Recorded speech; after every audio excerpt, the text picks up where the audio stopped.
A new synthetic killer drug known as flakka is spreading rapidly across the United States and already causing an epidemic of overdose fatalities and acts of violence. We're talking about flakka. Flakka. The drug is called flakka. Some have dubbed it the insanity drug. And it's everywhere. It's been described as the scariest drug in the world. More powerful than heroin or cocaine.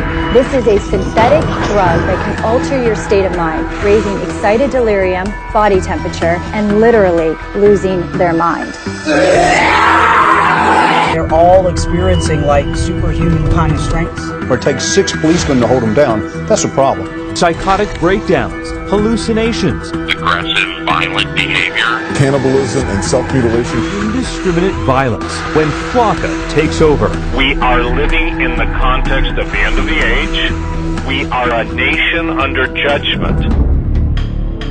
Welcome to stage 1 of the zombie apocalypse. It's been long theorized that controlled substances can bring people closer to the spirit world. Sometimes, however, what comes out of that experience isn't what you'd expect. And right now, our society is being plagued, dominated by an epidemic of controlled substances. In the 1970s, people were talking about peace and love, but nowadays people are coming back from bad trips and total psychosis. The number of overdoses are up, as are the cases of total zombification, i.e. demonic possession. The dark side opens people up to such possessions through lack of faith and environmental conditions. And while this isn't so much an issue with people of faith or orthodox practitioners, if your foundation is public education, if your dogma is militant atheism, substances like bath salts or flakka can be the ingredient that pushes you over the edge, an edge that you will never come back from. Weaponized substances such as bath salts and spice are being mixed into just about everything these days. E-cigarettes, chocolates, party drugs, with the intended purpose of fucking you up permanently.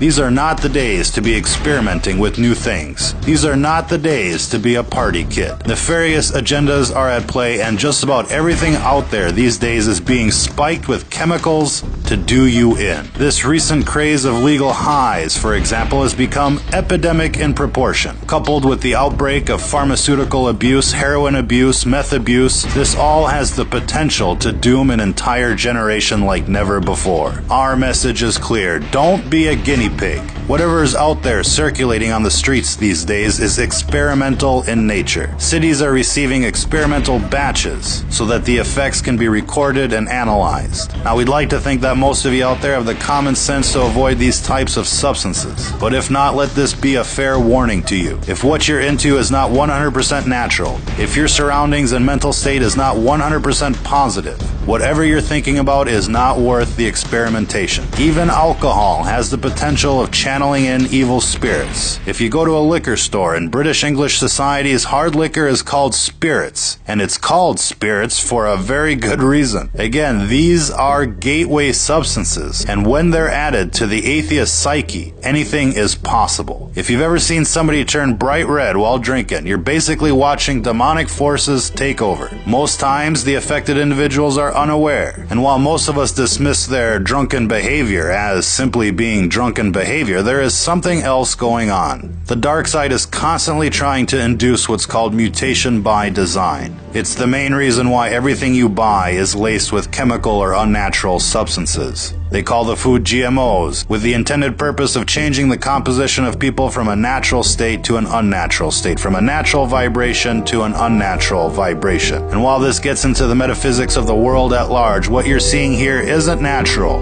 it isn't safe, and it isn't just psychosis. It's what happens when you stare into the abyss, and when the abyss stares back. If you're listening to this, you are the resistance.